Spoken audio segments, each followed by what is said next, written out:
Hello there everybody, and welcome back to Tree of Tranquility. We are on the 13th day of spring. It is a Friday. I've played a couple of days and I've done a few things, not too much, but we're gonna go check it out. So what I've done is I've used the 2 bags of fertilizer that I bought on the top and bottom row, and I went ahead and I tilled 2 more rows, and I've now planted another row of turnips and another row of potatoes. I also have my watering can leveled up a little bit, so I can now water up to 3 squares at a time. So this is quicker, and it also saves me some energy, which is why I decided to just go ahead and do that.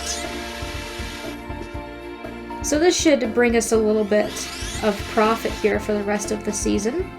And according to the description on that fertilizer I bought, that top and bottom row should stay nice and fertile for at least 3 seasons. And so those will primarily be used to grow perfect crops. And I left the 2 rows in the middle as they were, so they have a mixture of good, great, and poor quality soil. I have turnips growing on the top and bottom row, and I have potatoes growing in the middle. I had said that I thought it was turnips that grew really well in poor conditions, but it's actually potatoes. So I decided to just go ahead and grow those in the not so great soil, and hopefully we should see another bountiful harvest in another couple of days.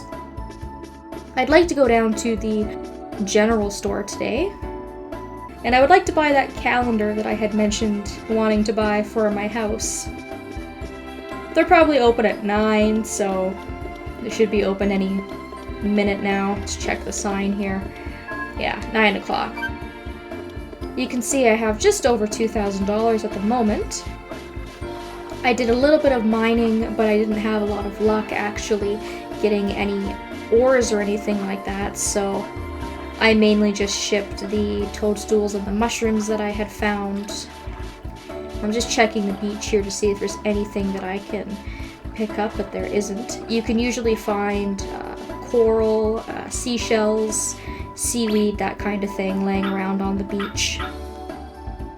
There's also a cute little puppy here. Kind of looks like the dog you would get in the older games, just the regular standard orange dog. So let's go to the general store now that it's open. And let's just go ahead and pick that up. Doesn't matter which style. It's so grainy when you actually have it up on the wall that I don't think paying the extra money is going to make any sort of difference. So let's just get the cheap calendar, and we can put that up in our house when we get the opportunity to do so. I could also buy the TV if I wanted, which will basically tell me the weather. And there's also a few other channels on TV I could watch, but it's not exactly a priority for me at the moment. And so that's just going to suit us for the time being. We can go back to our house and we can place that, and we can see how the furniture system works. So anytime that you want to move furniture, you want to take furniture out of the house, you want to add furniture, whatever the case may be, you would go up to your diary and you would select furniture, and you'll get the menu which shows you everything that you own. And of course the only thing that I don't have that I actually own is the wardrobe and the calendar. And I do believe that the icon on the right signifies which home it belongs to. If you buy various plots of land and you decorate different houses, then all of those houses kind of share the same furniture, and so I think that that icon is used just to show you which piece of furniture belongs to which house. So to put the calendar out, we're going to examine it, say that we want to place it, and it's going to bring up this menu. Obviously, because this is something that goes on the wall, we're only allowed to put it on a free space with nothing below it that we can tack to the wall. Any red area is going to show you that no, you can't put it here. It's either not enough space or you just can't have it there for whatever reason. You could also rotate your items, and if you have a bigger farmhouse, you can also move floors. So this is a great place for this. It's perfect. It goes right by the toolbox. I have no qualms about just putting that there for now. And as you can see here, we can examine this, and we're now going to get a nice layout of the entire month. So it's going to tell us what season we're in, what day that we're on, the year, and we're going to have a little legend right next to us that will show us icons for festivals, flea markets, other events such as a child's birthday, anniversary, etc. Your birthday, I think, is also classified as an event. You can also hover over these different events to get a little bit more information about them. So what time certain festivals start, where they take place, those kinds of things. So it gives you a really good idea, and it will help you plan out exactly what it is that you need to do and how much time you have to do it. So you can see here that we have over a week before anything important is happening, and the next thing that's going to happen is the spring flea market at the end of the month. That means we know that we have a ton of free time to just do whatever it is that we need to do.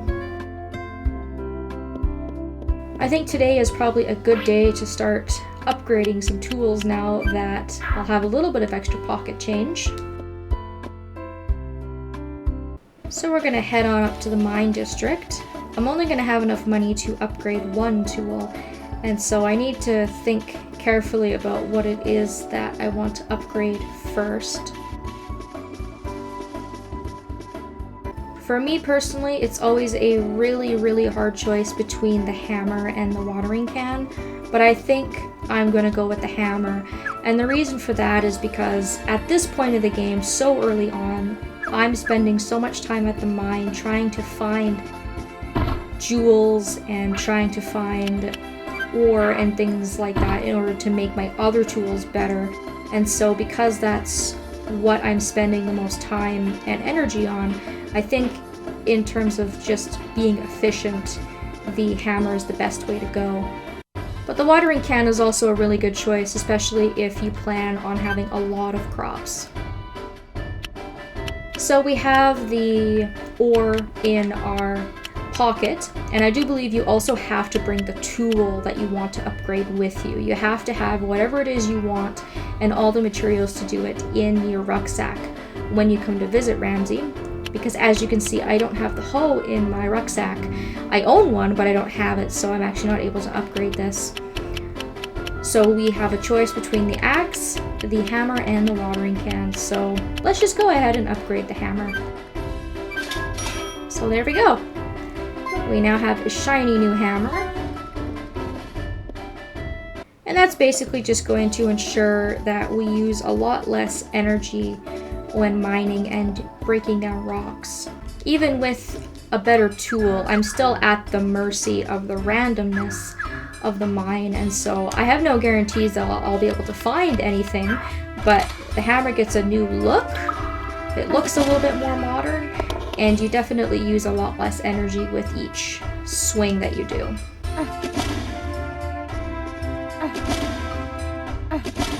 So we'll go down as far as we can. We'll just kind of pick and choose a couple of rocks to hit here and there and see if we can't get anything else, either to refine or to sell.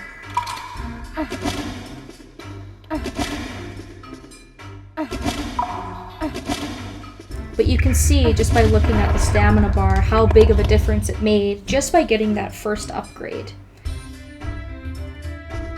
And hopefully when I get other stuff like the axe upgraded, it's not going to take me an entire bar of stamina to chop down one tree, and that will be much more efficient as well.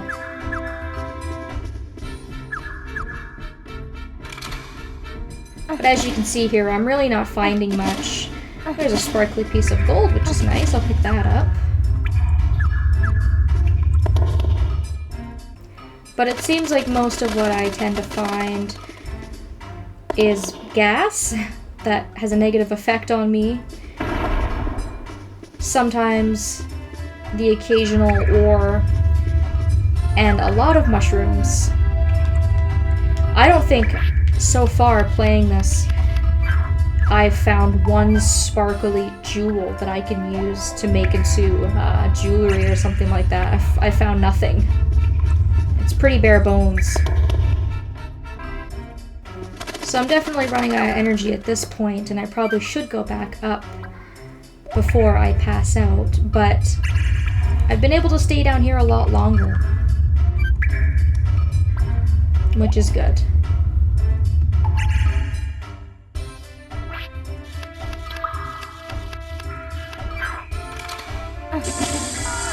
So I've hit some confusion gas. I find that the confusion gas doesn't actually kick in for about 3 or 4 seconds after you hit it.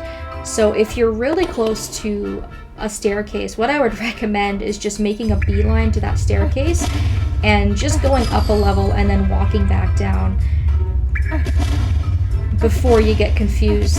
Basically what confusion gas does is it reverses your controls and it makes it really hard to move around, and it can be really frustrating. So that's probably about it for this mine venture. I do have some mushrooms in my bag. I'll probably eat those just so that I don't walk as slowly.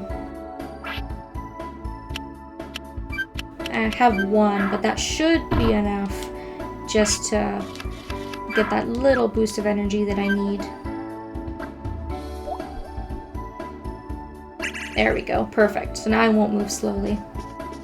We'll go back to Myra, and I'll have her refine this piece of gold for me just before I take it back to my house. I do have 1 gold bar in my storage already, so it'll stack rather than take up a whole extra slot of space. And this is basically what I've been doing off screen when you guys haven't been watching. We haven't gotten any more advancement on the story, so unfortunately there's nothing I can do about that at the moment.